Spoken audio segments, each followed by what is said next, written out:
We are chatting sperm today, ladies. Okay? You already know that I'm not always talking about it on the show, but like talk about it a lot.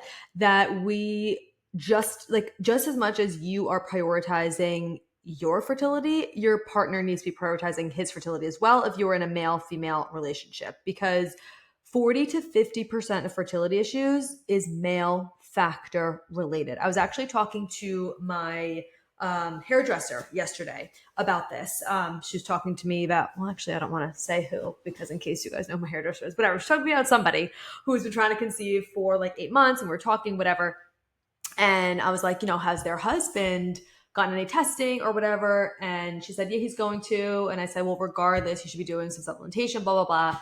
I said, because 40, 50% of the time they are a cause for the fertility issues. And she was like, what? Seriously? Like she had no idea. And because I'm in this world and I talk about it all the time, I'm like, wait, doesn't everyone know this already? But like, no, people don't know. And fertility is always like immediately for like the longest time, it's always like, oh, it's a women's issue. Sorry, I just slammed my down on my desk and my ring made that noise. It's a women's issue because the woman's the one that's getting pregnant, carrying the baby, blah, blah, blah. But it is not just a women's issue, okay? It takes two people to make a baby. And 40 to 50% of the time, either the male is contributing to the fertility issues as well as the woman, or it is just the man's issue, right? And I see this play out with my clients. I would say at least 50% of my clients have sperm issues with their partners. And most of the time, again, obviously, because they're working with me, they have we're working on their fertility as the woman as well, but their partner is contributing. And something that's super common is morphology, the morphology being off, which is the shape of the sperm. And the reason why this is such a huge problem and it really is difficult to get pregnant if the morphology is off is because your cervical mucus, which is why I always say your cervical mucus is queen, your cervical mucus literally filters out abnormal sperm. So if the shape is off, that's abnormal. And your cervical mucus is like, that shit ain't coming in here, honey. Okay. We have higher standards and that shape might result in, a baby that isn't, quote unquote, perfectly healthy, or it could result in mutations or whatever. So it's like, nope, door is shut for you, babe. You're not coming in here. So that is why when the morphology of the sperm is off, it's really difficult to naturally get pregnant because your cervical mucus is just going to be like, hell, motherfucking no. Which is why a lot of people, if they're, obviously you could change that though. By the way, you could change that. You could change sperm quality just like you could change egg quality. It takes about 90 to 120 days. So it can obviously be changed. The fucking bag of people telling you that it can't, they're lying or they don't know what the fuck they're talking about. But a lot of people who are having these morphology issues, if it's like really severe or whatever, they'll do IUI because IUI bypasses the cervical mucus and it bypasses the cervical mucus and they call it like sperm washing, where they're just taking the quote unquote good sperm and they're not taking any of the abnormally shaped one and they're just plopping it right in there for you. But however, you still need to make sure that your body is prepared for that if you're doing IUI, the whole thing. Okay. We always got to prepare ourselves. You know the vibe. But anyway, what I want to talk about today specifically is caffeine, because I had put up some posts on TikTok about sperm, something, I don't remember exactly what it was, probably just about how it's 40% of the problem, whatever. And someone commented and was like, oh no, that's a lie. That's not what they commented on. I did put up a post about that, but I put up a post about caffeine and women's fertility. And someone commented and was like, what actually is the exact wording they said? Let me see. Okay. What about men's sperm quality and caffeine? Does it matter? So yes, it does. But not as much, as in a different way. So specifically what I talk about with caffeine a lot with women's fertility is we live in a society that it is just the norm. And we've been like, we see this all the time. It is marketed to us this way. It's like you wake up, you have coffee, boom. Like That's what you do. You wake up and you have coffee. And this is such a major issue for women's fertility and just women's overall health and wellness. We should never just be waking up and immediately having a coffee when, number one, that's dehydrating you more. You're already dehydrated because you were sleeping all night and you weren't drinking water while you were sleeping.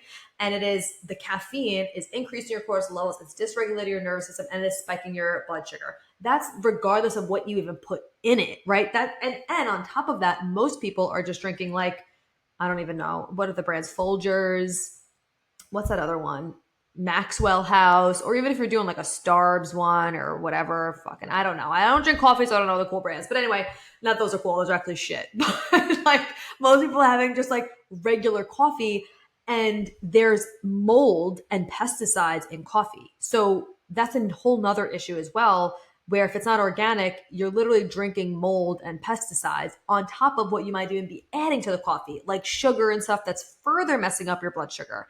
And so dysregulated blood sugar and dysregulated nervous system are two major root causes of all fertility issues. So that is what I was talking about with caffeine and women's fertility. Of the biggest issue is having it on an empty stomach and not having one that's organic, and you're just drinking fucking mold, which is obviously going to cause so many other problems too. But caffeine in general won't have a major negative effect on sperm. However, it still is not something, just like women, that should be drank. That should be drank. That's not right. That should be drunk. Oh, that's not right. How the hell do you say that? Wait, caffeine is not something that you should drink. Let's just say it like that, that you should drink on an empty stomach, whether you're a man or a woman. I can't believe I said that. I'm not cutting that out. I don't care. Anyway, you should not drink that on an empty stomach, whether you're a man or a woman. Okay? So that's for everybody. Now, with men and sperm, there isn't like major studies, shocking, but there's no major studies that there's like a huge major negative effect on sperm count, on motility, we're really struggling to say with words, motility, morphology, whatever, when it's like a moderate intake of caffeine, meaning like 1 to 2 cups of coffee a day, like around 200 milligrams. There hasn't been like studies that show that there's a major negative effect with just that moderate amount of caffeine intake. But I'm going to put my spin on it and make sure like, okay, but that should still be organic. That should still be not on an empty stomach. Okay. For brands, Purity does a organic brand of coffee. They also have one that's decaf too. So for those of you who are switching off of caffeine and doing decaf, which I obviously recommend, they have that as well. I'll put the link below. They have it like already that you buy the actual like coffee beans, you grind up yourself if you're like fancy, or you can just buy them like already pre-ground or whatever. So I'll put that in the show notes. But anyway, however, if there's a high intake, like 3 cups or more a day, if you're hitting that like 300 to 400 milligrams of caffeine, there has been some like links to like reduce sperm count and reduce sperm concentration, some lower motility, which is like the movement of the sperm, some more DNA fragmentation, which just means like damage to the sperm DNA, which can affect fertilization as well as the development of the embryo. Okay. So we don't want to be going to that higher amount of caffeine.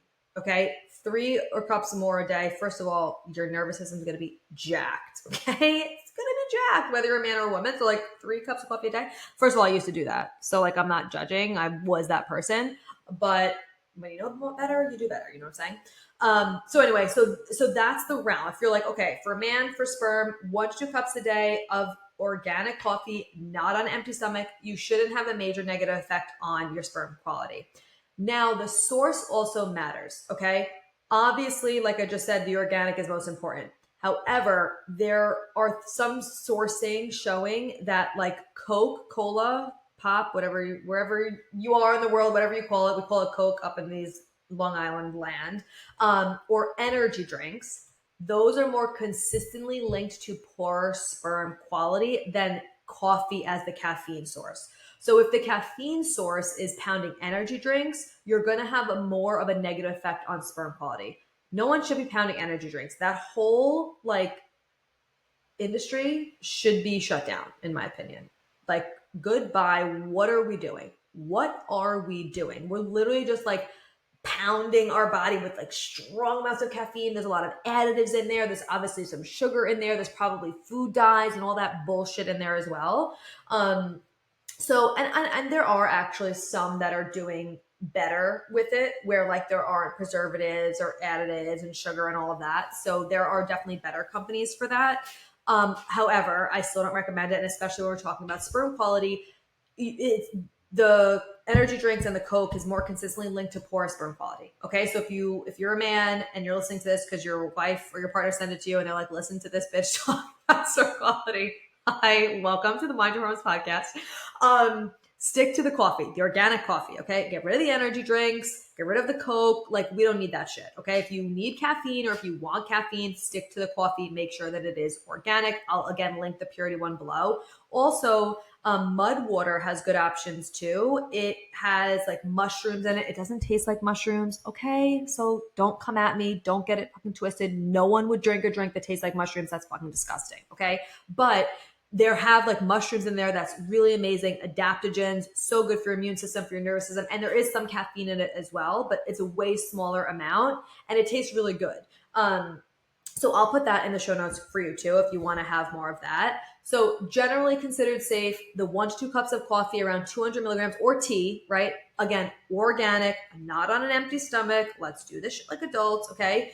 Generally safe and unlikely to harm your fertility. But excess caffeine, like 3+ cups of coffee a day, or the energy drinks, lots of soda, can negatively impact sperm quality, especially DNA integrity, which, like, no, thank you. Okay.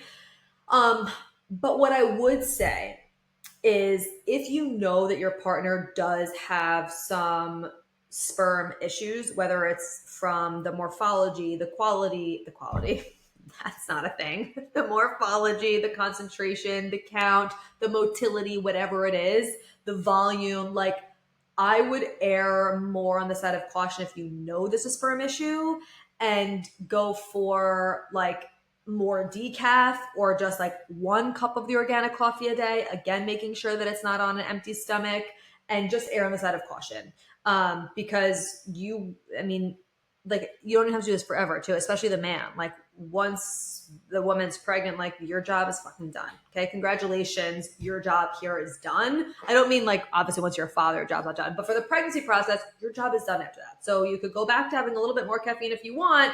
I mean, not that I recommend it for your overall health, but fertility purposes, like, you have a shorter period of time of having to take care of yourself to have a healthy child. Okay. The woman has to do this shit for a much longer time. So I think you can handle it. Okay. I think you can handle it.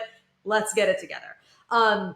So if you know you're having those issues, I would just really err on the side of caution, and ideally, like, just not have any, or just have 1 cup, making sure it's organic, not on an empty stomach, none of that mold and all of that stuff. Okay. So I'll put the link for the Purity coffee below. You could check them out. They have a mixed blend too of half calf, half decaf.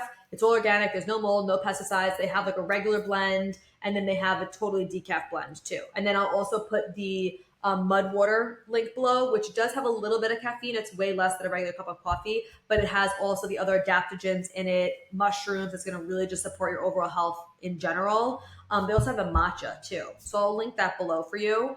And also for men, if you're listening, or the woman, if you're listening, whatever, and you're going to send this to your partner, whether the man knows they have a sperm issue or not, they need to be supporting their fertility, because not only is it obviously 40 to 50% of the time men's fertility is the reason why the woman is not getting pregnant, but it also is linked to miscarriages. It's also could be linked to like genetic things within the baby. Like, this sperm is not just for getting you pregnant, but it's also for the health of the baby long term. So we want to be optimizing that sperm no matter what, whether your like sperm analysis came back with flying colors or not. But I did another episode on that. I'm going to link below, where the normal levels of sperm analysis are not optimal. So a lot of times things will come back normal, but your shit still might be messed up, and you still want to really make sure that you're taking care of it.